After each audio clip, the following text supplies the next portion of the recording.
bienvenue sur le podcast de la fille qui parle beaucoup. Pour cet épisode, j'ai une invitée qui a pris son vélo, qui a traversé tout Paris du coup pour venir nous parler. Je vous la présente, c'est Gwen-Sophie. Bonjour Gwen-Sophie. Bonjour à toutes et à tous. Désolé d'avoir un peu chaud, parce que du coup, j'ai pas eu le temps de me sécher. Pardon. Mais tu as déjà fait l'effort de venir à vélo, donc merci. Oui, il faut traverser Paris, il fait beau, il faut en profiter. Oui, parce qu'après il pleut. Mais c'est bon, ça. On est en hiver, c'est normal. Bon, t'as pas traversé Paris pour rien. Tu es venue sur ce podcast et je suis très très heureuse de t'avoir avec nous. Alors, est-ce que tu peux te présenter et parler de toi du coup ? Oui, du coup, Gwen-Sophie Girard, je suis RH dans un grand groupe énergétique et dans l'industrie. Je suis aussi consultante sur la diversité, l'équité et l'inclusion, où je suis présidente de Free Diversity Consulting. Je travaille pour un syndicat qui s'appelle l'UNSA, où à l'URIF spécialement, je suis référente des valeurs et fondamentaux. Je fais des formations sur les discriminations. Et pour boucler la boucle, je suis défenseuse syndicale et conseillère prud'homale au CPH de Nanterre. Tout ça. Et j'ai encore plein d'autres choses, mais je le garde pour tout à l'heure. Alors du coup, on a évoqué qui tu étais sur le plan professionnel, mais du coup, j'aimerais parler de toi, ton parcours. Parce que tu as quand même un parcours assez atypique. Complètement. Parce que tu as été quand même ancien pompier. Voilà, je suis une ancienne pompier de Paris, où j'ai fait 25 ans de pompier et 22 ans chez les pompiers de Paris. Je suis une ancienne sportive de haut niveau. Quel sport ? Triathlète. Et j'ai fait de la boxe française, où je continue là aujourd'hui. J'ai dérivé un petit peu sur le kickboxing. Et puis, effectivement, l'ADN d'aider les gens m'a été prise depuis tout petit. Du coup, voilà, le côté pompier m'allait très très bien. Alors déjà, pourquoi tu as voulu devenir pompier ? Pourquoi j'ai voulu devenir pompier ? Parce que ça, c'est un peu le rêve qu'on avait tous. Tu vois, quand on était petits, on regardait les pubs Toys R Us, on voyait les camions de pompiers, on voyait tout. Ouais, alors pas du tout. Pour les garçons, on disait le fantasme de dire oui, ça se fait bien gauler, tout ça. Les garçons ne m'intéressent pas, je suis désolé. Donc voilà. Mais non, c'est en fait, je voulais être utile. Je voulais être utile, je voulais servir à quelque chose. Et comme je sais que j'ai perdu, quand j'étais plus jeune, des gens assez proches de moi par des accidents ou des maladies, je me suis dit que la vie était très courte. Et du coup, en fait, sans vouloir le faire exprès, croquer la vie au présent et profiter de l'instant T, et puis d'aider les gens a été en fait mon ADN. Et au fur et à mesure que j'ai évolué sur la diversité, équité et inclusion, que je fais ça depuis à peu près une trentaine d'années, en fait, les principes Toltec, finalement, me parlent énormément parce que c'est ce que j'applique au quotidien. Donc voilà, on pourra y revenir dessus. On reviendra dessus sur les principes Toltec. Il n'y a pas de souci. Et donc, du coup, t'es pompier, t'es sportif de haut niveau, tout va bien. Et là, d'un coup, parce que pour passer de pompier quand même au prud'homme, et je parle pas du côté je parle vraiment du côté prud'homial, comment t'as fait pour faire toute cette transition-là ? Qu'est-ce qui s'est passé ? En fait, les pompiers de Paris, c'est une étape, parce qu'en fait, on arrive à un stade où on commence tout petit, puis au fur et à mesure, on monte en grade, et puis à un moment donné...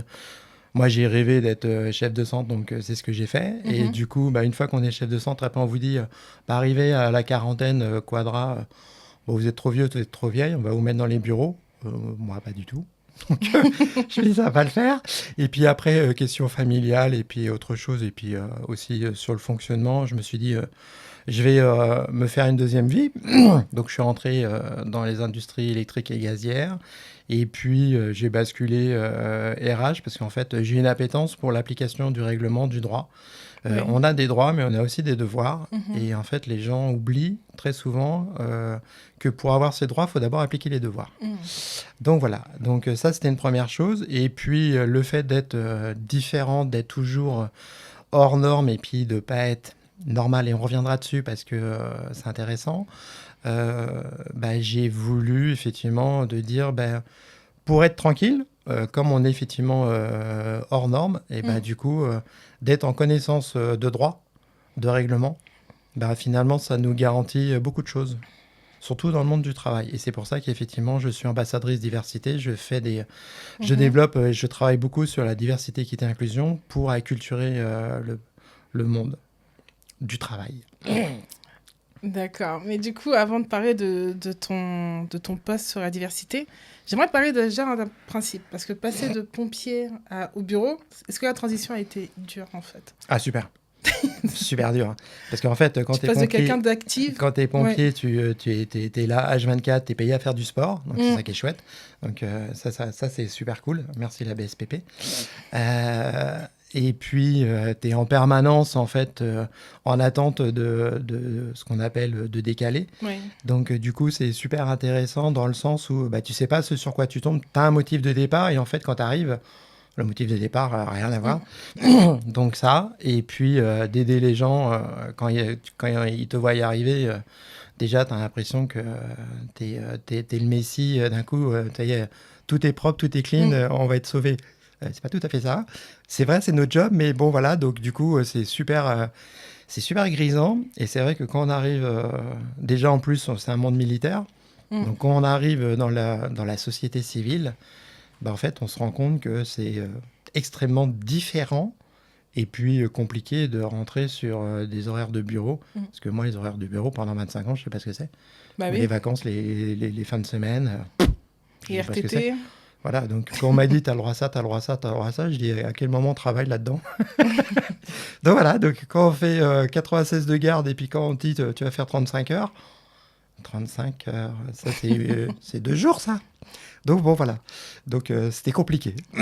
Mais comme après, derrière, bah, ça permet de faire du sport, ça permet de faire autre chose, ça permet de se diversifier, parce que du coup, je suis quelqu'un qui est hyper active, ce qui fait que bah, je suis dans un bureau, puis du coup, je suis dans le monde syndical, et puis du coup, j'embrasse le droit. Enfin, donc, je continue toujours à faire plein de choses, finalement. Bah oui, Mais c'est c'est ce bien. qu'il faut faire. Et puis, je m'entretiens, parce que je suis pas toute jeune, donc c'est important. Mais je te rassure, tu fais toujours très jeune. Merci. Enfin, quoi qu'il arrive, j'ai l'âge de mes artères. Hein. Non, mais t'inquiète pas. De toute façon, même, comment dire? Même moi, j'avais passé des examens de toute façon. Je me souviens quand j'étais très jeune, j'en avais 25 et apparemment, mon métabolisme en avait 38. Donc, tu rajoutes 12 ans de plus. Je sais pas quel âge a mon métabolisme aujourd'hui. Je crois que je dois être à peu près à 60 ans ou quelque chose comme ça. Mais ça, c'est rien, ça, c'est normal. Et donc, du coup, par rapport à... T'as fait ce changement, du coup, de carrière vers 40 ans, dans la quarantaine. 40, exactement, 42 ans. 42 ans. Et du coup, tu te retrouves non plus pompier, mais du coup, tu aides d'autres personnes Oui.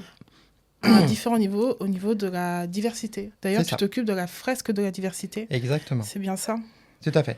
Du coup, effectivement, comme je voulais effectivement encore aider les gens, et dans le monde du travail, j'ai constaté effectivement c'était compliqué parce qu'avec le monde syndical, l'employeur, les règlements, les conventions collectives et tout ça, je dis les RH, je dis oula, bon, on va s'y intéresser. Et du coup, j'ai créé pour commencer à bousculer les choses chez GRDF, j'ai créé un réseau ERG qui s'appelle Gas Pride, où je suis cofondatrice avec une autre personne.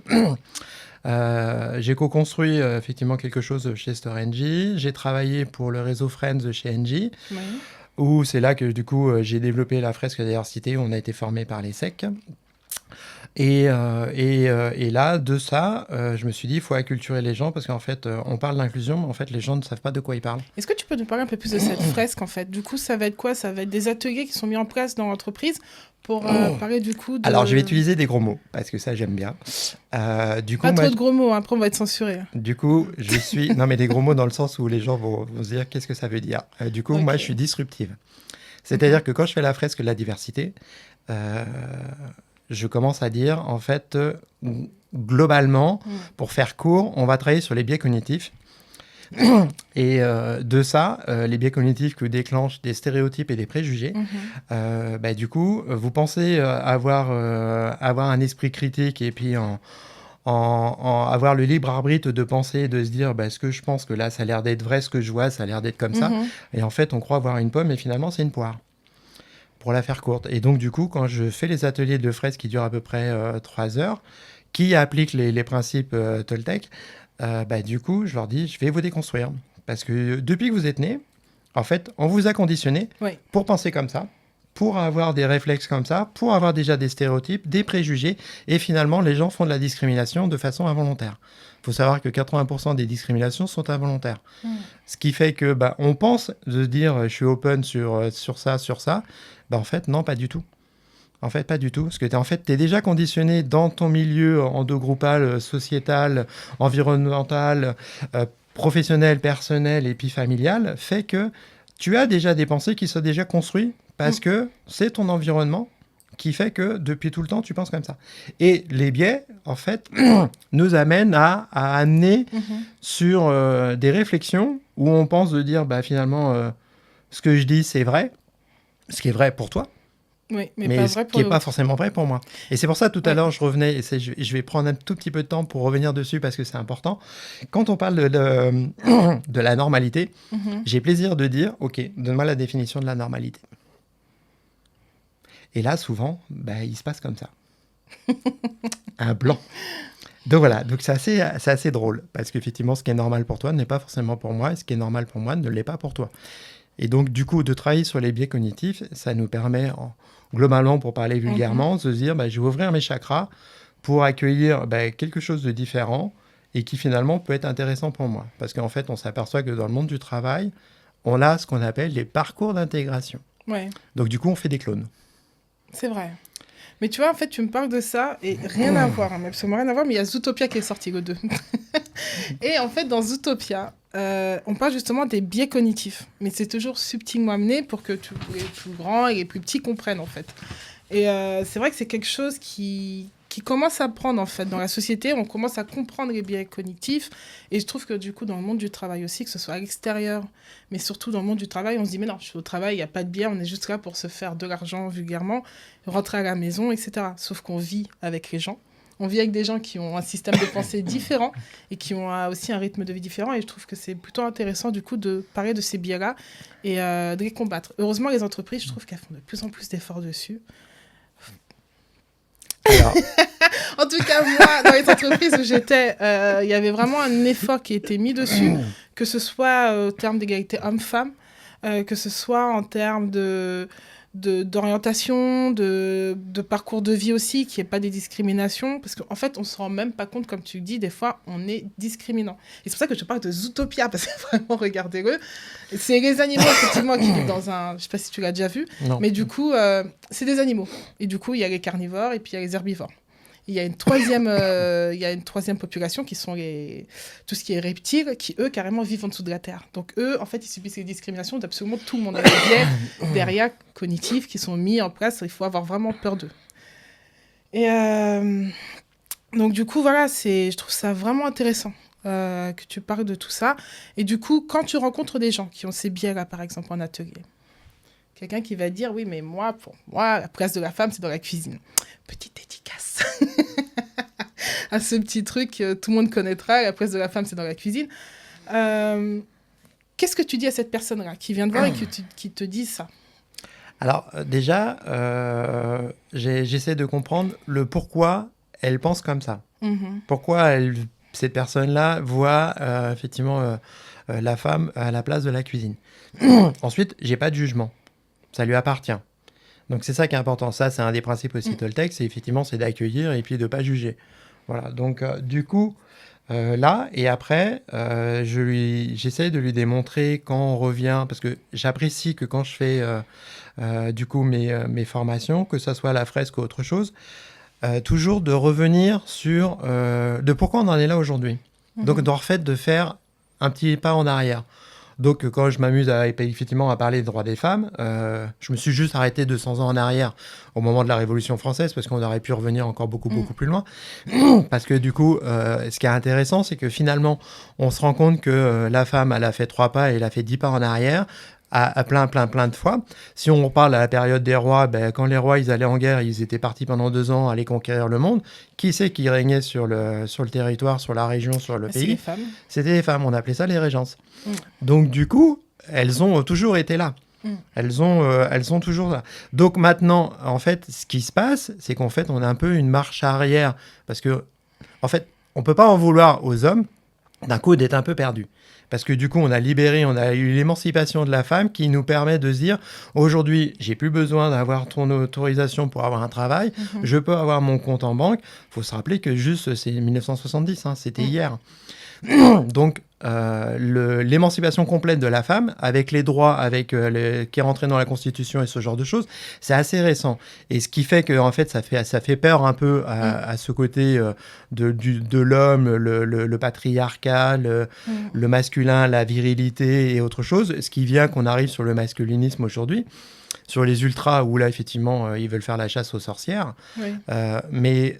Après, là, c'est les extrêmes, hein, je veux dire. C'est les extrêmes. Oui. Mais malgré tout, en fait, finalement, on ne peut pas leur en vouloir parce qu'il faut leur comprendre qu'eux, finalement, ils sont perdus. Oui. Nous, c'est un combat depuis 1500 ans.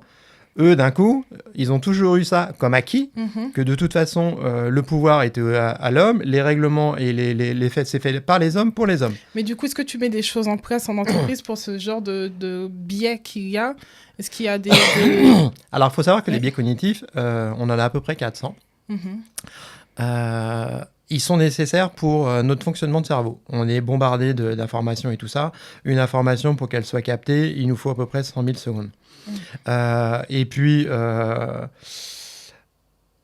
la chose, c'est que les biais, comme ils font partie de notre fonctionnement et qui sont nécessaires pour certains, ils sont même vitaux, s'en défaire, ça serait de dire que finalement, je suis le monsieur et la madame simplette du village.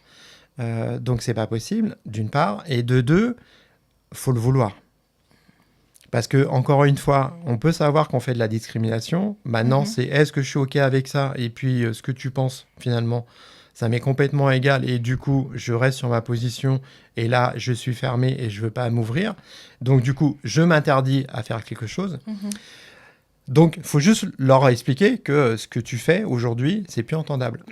Les propos sexistes, les propos sexuels et les agressions et tout ça, et toutes les petites violences, les micro-agressions, faut juste montrer... Encore une fois, on est dans le monde du travail. Le monde du travail, il est plus rigoureux que la société civile. Parce que dans le monde du travail, on fait un pas de travers. Dans certaines entreprises, tolérance zéro. Donc effectivement, pour en revenir à ce que tu disais au début, oui, c'est vrai que ça évolue. Le problème qu'il y a, c'est que ça monte au COMEX, au CODIR, et ça a du mal à descendre.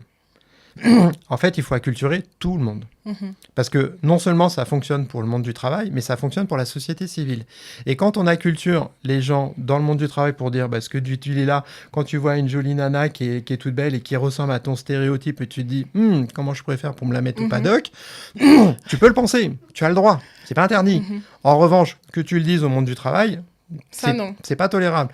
Que tu sois dans la société civile, effectivement, tu es dans un café ou autre chose comme ça, tu peux ne pas t'interdire de dire je peux te payer un verre. C'est pas interdit. Dans le monde du travail, c'est plus compliqué. Parce qu'il y a de plus de règles. Donc, il faut juste leur expliquer que ce que tu fais entre tes potes autour d'une bière pour regarder ton match de foot avec ta pizza, c'est très bien. Quand tu es au monde du travail, c'est différent. Donc, il faut juste leur rappeler le cadre. Maintenant, c'est juste de leur dire qu'en fait, il nous faut la parité. Et du coup, je voulais revenir à un point. Là, par exemple, on fait la fresque de la diversité et on se retrouve, parce que du coup, tu es dans le domaine prud'homial. Domaine du droit. Domaine du droit, domaine du droit dans le monde du travail. Ça se dit pas prud'homial? Si, tout à fait. Mais je dirais plutôt, je suis dans le domaine du droit dans le monde du travail parce qu'en fait, je suis à la fois défenseuse syndicale, donc je suis pseudo-avocate, et à la fois où je suis conseillère prud'homale, où là, pour le coup, je suis juge des prud'hommes. Je suis effectivement magistrate du droit du travail. En tant que magistrate s'il vous plaît, du droit du travail, du coup en entreprise, c'est pas non plus le monde des bisounours. On se retrouve souvent confronté à des discriminations ou même à des injustices au travail. J'avais eu une intervenante qui était venue au podcast pour nous parler du coup des burn-out, de la difficulté lorsqu'on est dedans, surtout à cause du travail, avec la pression du travail. Et du coup, toi, t'es l'autre pendant, du coup, parce que c'est pour ça que j'ai évoqué les prud'hommes. D'accord. Du coup, si par exemple, t'as un salarié ou une salariée qui nous écoute aujourd'hui et qui voudrait savoir comment ça se passe. Parce qu'on est de plus en plus confrontés aujourd'hui avec tout ce qui est vague de licenciements, des licenciements des fois abusifs, qui sont un peu cachés, des mises à pied, des fois qui sont un peu controversées. Comment, en tant que salarié, du coup, quelles sont les armes qu'ont les salariés dans ce cas-là? Si, par exemple, à qui je dois m'adresser? Ça, c'est pas quelque chose qu'on évoque tout le temps. Non, alors avant toute chose, comme je l'ai dit tout à l'heure en aparté, il faut savoir que pour pouvoir appliquer ses droits, il faut connaître ses devoirs. Donc ce qui veut dire qu'en fait, ça commence déjà tout au début, c'est son contrat de travail. Qu'est-ce qui est écrit dans le contrat de travail? Et ensuite, de faire appliquer le contrat de travail. Donc déjà, ça, c'est une première chose. Et dans la chose qui suit derrière, c'est au regard du contrat de travail, globalement, je suis payé pour 35 heures. J'applique 35 heures. Si je dois faire plus de 35 heures, toujours des écrits. Avoir toujours des écrits. Toujours des écrits. Toujours des écrits, parce que la parole de l'un vaut la parole de l'autre. Oui, ça c'est vrai. Toujours des écrits. Donc toujours des écrits. Donc ça, c'est une première chose. Ensuite, si effectivement on n'est pas d'accord avec ça, déjà, il faut voir effectivement c'est quoi nos droits au regard de nos applications, de nos devoirs. Donc, une fois que c'est ça, soit on va s'orienter sur... on va avoir le RH en disant je ne suis pas d'accord avec ce qui est en train de se dire. Montrez-moi éventuellement la convention collective. Montrez-moi le règlement intérieur.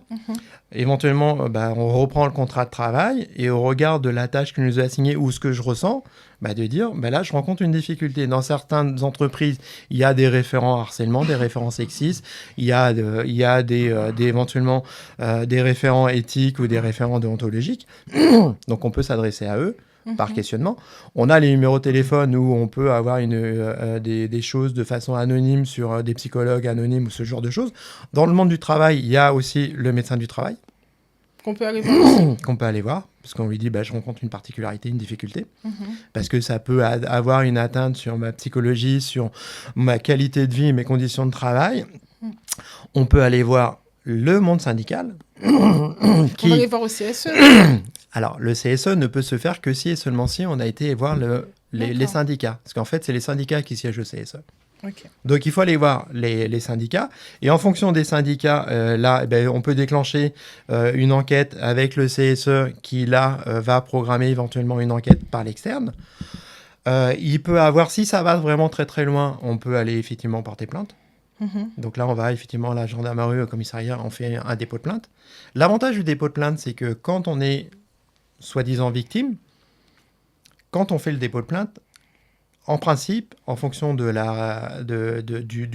siège d'accusation, la personne qui est mise en cause sera aussi entendue. Ce qui fait qu'on rééquilibre les choses.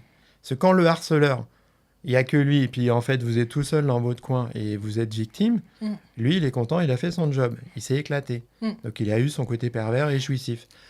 Mais quand il va au commissariat et puis il faut qu'il aille s'expliquer pour la problématique, on rééquilibre, on fait un partout. Donc, balle au centre. Donc, il y a ça. Après, faut savoir aussi de quoi on parle. Parce que tout à l'heure, tu parlais de burn-out. Je rappelle que le burn-out, il est reconnu pas tout à fait effectivement comme une maladie du travail. En revanche, le Code de la sécurité sociale, l'article L461-1, reconnaît qu'effectivement le burn-out peut rentrer dans certains cas de maladie professionnelle. Donc, il est important, effectivement, d'aller voir son médecin traitant, le médecin du travail, pour, effectivement, le déclencher. Donc, ça, c'est une première chose. Aussi, il y a, après, tu me parlais, effectivement, éventuellement, sur lequel recours. Donc, il y a médecin traitant, médecin du travail, le faire reconnaître par la sécurité sociale avec l'article que je viens de vous citer. Il faut savoir que si c'est reconnu par la sécurité sociale, c'est qu'en fait, on a une incapacité de travail supérieure à 25%. D'accord. Tout ce qui est en dessous, effectivement, ça ne sera pas considéré comme maladie professionnelle. Parce qu'en fait, après, on peut accuser effectivement son employeur, au regard du Code du travail, de l'article L4120-20, qu'il est faute inexcusable de l'employeur, donc on peut saisir le CPH, donc le Conseil des prud'hommes. D'accord. Et donc, du coup, on peut aller se retourner soit avec un avocat, soit à l'aide juridictionnelle, soit effectivement un défenseur ou une défenseuse syndicale. D'accord, ok. Voilà. Et ça peut se trouver sur les J-France, ça peut se trouver dans les CPH ou effectivement dans le journal officiel. Donc l'information que je retiens dans tout ce que tu as dit, c'est vraiment que le burn-out, avec tout ce qu'il comprend dans l'application de la protection, c'est que c'est reconnu comme une maladie professionnelle. Ça peut. Ça peut. C'est pas une D'accord. obligation, mais ça Oui. peut. Il faut qu'il y ait une cause à effet et qu'on ait une incapacité de travail supérieure à 25%. Ok. Mais du coup, ça peut. Donc, c'est quelque chose qui est tout nouveau. Donc, et ça, effectivement, c'est pris de plus en plus en considération. Il faut savoir que le Japon est le premier pays à avoir un burn-out. Et J'y étais, je confirme. Et le deuxième pays qui a un taux de burn-out après le Japon, c'est nous. Je confirme aussi puisqu'on vit ici. Et quand on nous dit que dans le monde du travail, tout va bien, eh ben en fait, je pense que c'est un joli leurre. Mais je crois qu'on est le seul pays, enfin, on est l'un des premiers pays à consommer beaucoup d'antidépresseurs. Ouais. Dépresseurs, dépresseurs, je sais plus. Après, je vous invite sur les problèmes sociétals d'aller écouter. Il faut écouter les philosophes et les sociologues parce que eux, ils sont vraiment au fait de ce qui se passe et de pourquoi on en est là aujourd'hui. Et en l'occurrence, j'ai une référence qui est Daniel Linhart, qui est très intéressante pour comprendre comment notre monde a basculé post-68, du coup, dans les années 70, où on a eu l'émancipation de la femme et au niveau des conditions de travail, ça a été une catastrophe. Le pouvoir est revenu au patron et du coup, le salarié n'est plus rien. Ça, c'est un autre sujet de podcast, du coup. Post-68, qu'est-ce qui nous reste Dans tout ça, je voulais vraiment revenir sur le point où tu as été militaire, du coup. Ce changement, en fait, parce que passer de militaire, quelque chose, enfin, de pompier plutôt, quelque chose de très physique, militaire, parce que ces pompiers aussi de Paris sont militaires. Exactement, comme les marins-pompiers de Marseille. Ah bon ? Oui, on est deux corps. D'accord, ok. Oh, ben, j'apprends encore. C'est le but, hein. Donc, du coup, tu es passée de militaire à défenseuse des droits. C'est toujours le même métier, mais c'est pas du tout... Tu sais, c'est un peu, on a le même maillot, enfin, on a la même passion, mais on n'a pas le même maillot. Je sais pas si tu te souviens de cette phrase-là. Qu'est-ce que pour toi, du coup, aujourd'hui, représente toutes ces fonctions que tu as aujourd'hui ? Au niveau de la diversité, au niveau des discriminations, au niveau même du combat que tu as contre les biais cognitifs au travail. Qu'est-ce que ça représente vraiment pour toi, tout ça ? En fait, ça représente que je me dis, je veux, non pas effectivement comme les grands dictateurs, laisser ma marque comme César, Hitler ou... Attends, je vais faire en censurer. Donc, non, je veux pas... T'es parti crescendo en plus. C'était gentil, César, mais là, t'es parti jusqu'à H. Ouais. Non, je veux pas marquer ma marque, mais je veux que effectivement, comme quand j'étais pompier, je veux me servir à quelque chose. Oui. Je veux pas être dans un bureau pour remplir un tableau Excel et puis on a atteint l'objectif et puis bravo et puis effectivement on a fait un chiffre d'affaires de plus de quelques milliards d'années. Oui. Super. Non, moi c'est pas quelque chose qui m'intéresse. Moi, ce qui m'intéresse, c'est l'humain. Et du coup, de faire l'approche sur les biais cognitifs et puis d'acculturer les gens, d'avoir une vingtaine de personnes et du coup, de leur montrer que finalement, ils font de la discrimination et quand je leur donne les chiffres et je leur dis, bah, vous êtes dans votre bulle et en fait, c'est pas ça du tout. C'est quand on a plus de 4500 agressions LGBT-phobes en France en 2025, bah, on peut se poser des questions. Donc du coup, quand on voit qu'on a encore 125 féminicides, on peut se poser des questions. Quand on voit que les prisons sont à 95% masculines, on peut se poser des questions.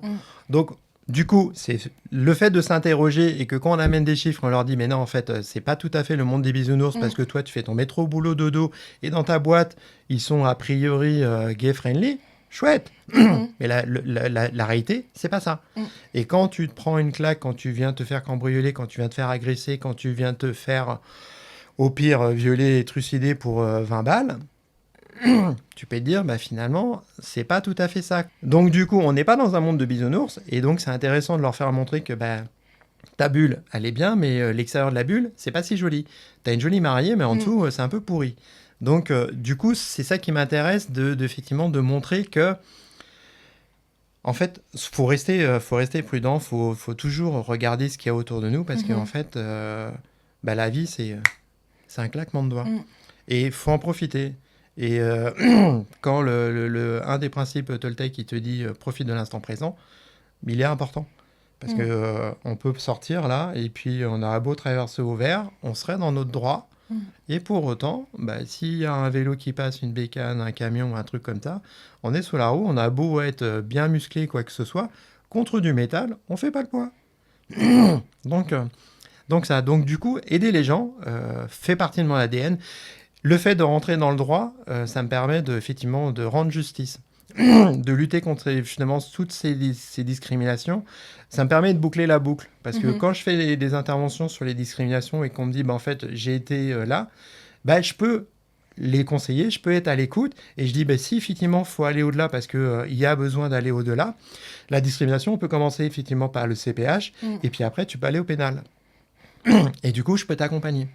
Et après, si ça va plus loin, là, effectivement, tu peux prendre un avocat spécialisé, parce qu'il y a des avocats aujourd'hui spécialisés sur les discriminations. Et là, effectivement, tu pourras. Mais on peut travailler, effectivement, là. Et donc, en fait, je boucle la boucle.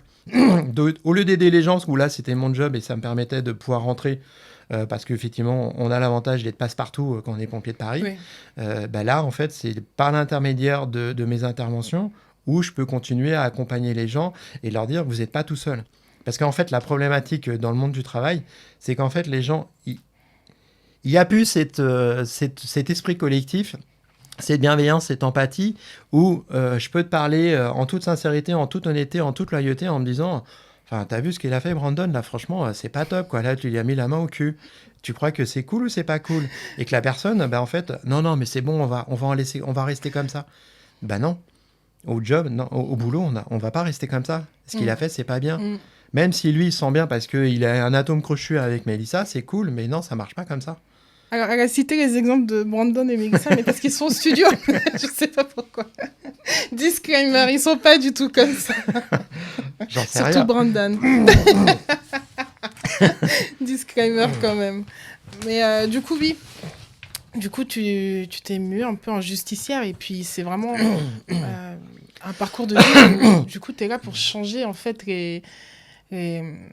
changer la société. Tu te vois comme quelqu'un qui va changer la société pas du tout. ou du coup plutôt comme quelqu'un, tu vois, qui va changer petit à petit, mais pas en gros, pas en macro, mais en micro déjà.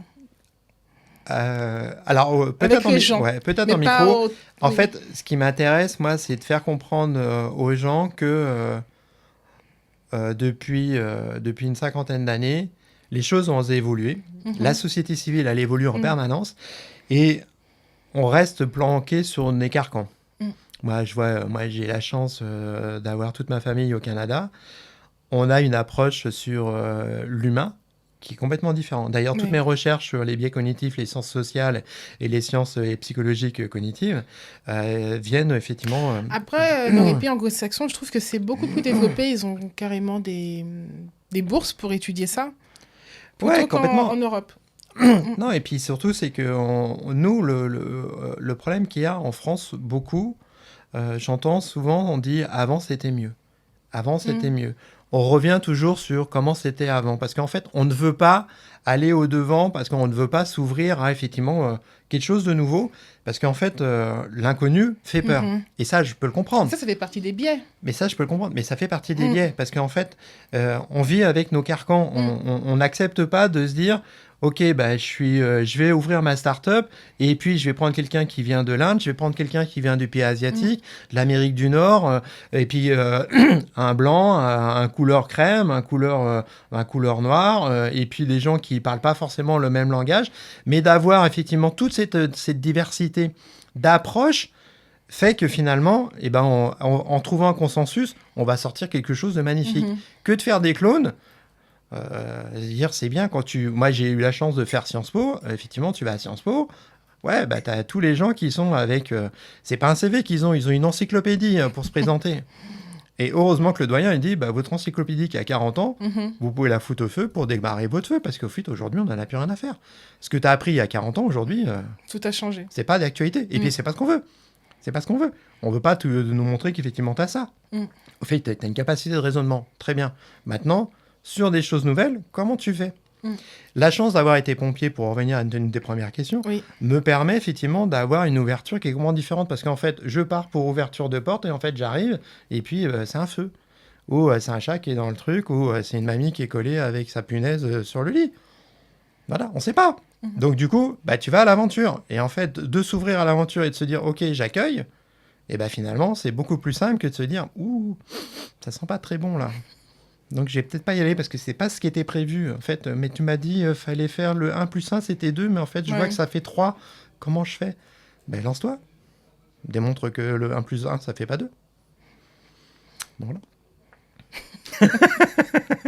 Faut être pragmatique, il faut revenir aux fondamentaux. C'est vrai, il faut juste être pragmatique du coup.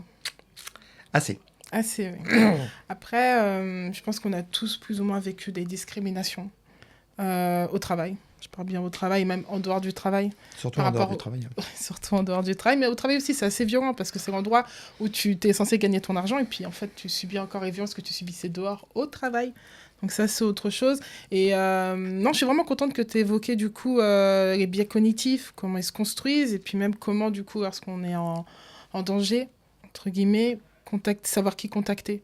Ça, je pense que c'est vraiment, vraiment important parce qu'il y a toute une génération qui arrive et qui ne connaît absolument pas ses droits au travail, mais absolument pas. Et c'est ce qu'on voit aujourd'hui. On voit il y a beaucoup plus de suicides, de S plutôt, je vais dire plutôt de S, sur les transports en commun. Enfin, c'est pas non plus involontaire. De plus en plus de jeunes, que ce soit au collège, ça commence très tôt maintenant, au collège, avec les biais, les discriminations qui se mettent en place, ou le harcèlement qui se met en place aussi via les biais. Je pense que c'est vraiment, vraiment important qu'on évoque tout ça.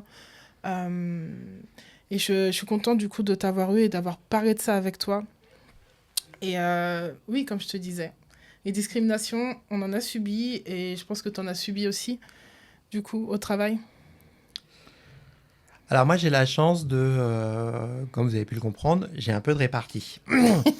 Non. Donc du coup quand il y a quelque chose qui me va pas comme il faut, et puis j'ai souvent, j'en reçois une, j'en donne 10.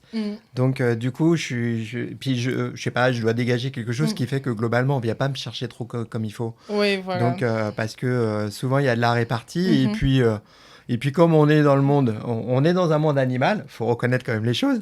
Là, on est juste tout en haut de la chaîne animale, hein, donc faut pas oublier d'où on vient. Et souvent les hommes, ils oublient pas ça que c'est très trivial. Hein, quand on voit un petit différent dans une voiture, au lieu d'essayer de se discuter en disant où je te laisse passer pour avoir du civisme, c'est frein à main et puis c'est le premier qui descend pour aller taper sur la gueule de l'autre.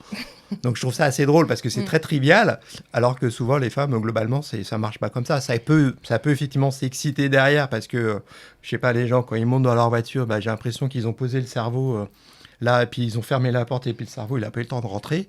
Et là, du coup, il y a une déconnexion complète. Donc là, les synapses, là, ça ne marche plus. Mais bon, ça, c'est assez paradoxal quand même de voir que... Autant il y a des gens qui sont extrêmement capés, intelligents, qui ont fait des grandes études et tout ça, et puis ils redeviennent effectivement la pure bête triviale et ça. Donc, j'ai pas rencontré cette particularité-là parce que effectivement, si tu me touches globalement, t'en prends une. Parce que il y a ma sphère personnelle, donc moi j'ai 2 mètres, donc si je t'ai pas invité à venir me caresser, tu viens pas me caresser. Si tu me dis quelque chose, globalement, t'as un retour. Ou quand je suis très très bien luné, j'ai fait style, j'ai pas entendu, puis je souris, puis je passe à autre chose. Et puis je sais que l'ignorance est la pire des choses qui puisse être pour un être humain, donc du coup... tu utilises ça. J'utilise ça parce que j'ai constaté que d'être frontal, c'était pas toujours bénéfique. Non. Et je sais pas pourquoi, quand c'est ton supérieur, tu lui mets une tête au carré... ça marche pas toujours comme il faut. Non, ça marche pas. Mais, je ne recommande pas. Mais ça, on l'apprend avec la sagesse. Et là, parce que mettre la tête de son patron dans le coin du bureau, bon, ça fait plaisir, hein, ça fait du bien, mais... Bon, il y a aussi cette partie du podcast droit et la partie où du coup ne pas faire. Voilà, mais ça, c'est avec la sagesse aujourd'hui. C'est pour ça que je fais du droit, parce que maintenant, quand on me dit quelque chose... assagi. Je me suis assagi, puis surtout, je dis, je rappelle que le code de procédure civile te dit que c'est comme ça, donc par conséquent, fais attention. Donc c'est beaucoup plus facile maintenant aujourd'hui de dire, non, je vous rappelle que le code du travail te dit que moi j'ai 35 ans, j'ai fait 35 heures, donc au revoir. Moi, j'ai appris au code du travail, ce qui était marrant. J'étais à la fac en seconde année, oui. Et du coup, je travaillais à Carrefour. J'étais caissière. Et j'avais l'impression d'être dans un roman de Zola. Je ne veux pas préciser, mais c'était assez impressionnant, cette violence au travail, en fait. Et c'est là où j'ai appris, on avait des droits du travail, je négligeais un peu. Et puis là, ce semestre-là, j'ai appris par cœur le droit du travail. Le code du travail, je le connais par cœur. Donc vraiment, je recommande vraiment, vraiment aux personnes qui nous écoutent de connaître ses droits. Et bien sûr, comme tu l'as dit, c'est devoir aussi en tant que Le salarié. contrat. Mais connaître son contrat, en fait. Lisez vos contrats, lisez bien, renseignez-vous bien, surtout. Parce qu'on ne sait jamais. Ce qui peut se passer au travail, c'est pas forcément tout beau, tout rose. Il peut se passer aussi des choses qui sont très violentes ou qui sont un peu dérangeantes, comme, enfin, pas dérangeantes, mais des maladies qui peuvent arriver, des longues maladies. Être enceinte aussi, il y a des discriminations pour les femmes qui sont enceintes aussi, qui reviennent de maternité, où ça devient très dur. Pour certaines, ça va, pour d'autres, c'est très compliqué. Donc voilà, connaissez vos droits. Et toi, c'est quoi ton petit mot de la fin, du coup? On arrive à la fin de ce podcast. Quel mot Déjà? Bah oui. Alors, j'avais préparé un joli petit texte. Dis-moi. Mais je vais pas lire ça parce que du coup, on était vraiment sur le spontané. C'était effectivement, mais là. Mais non, ce que je dirais, c'est. Alors, effectivement, sur les principes Toltec, je vous invite à les regarder parce qu'il y en a 7. Et il y a des petits livres qui vont bien là-dessus et ça vous permettra de comprendre ce que ça veut dire, de profiter de la vie à l'instant présent, d'écouter avec bienveillance, d'accueillir.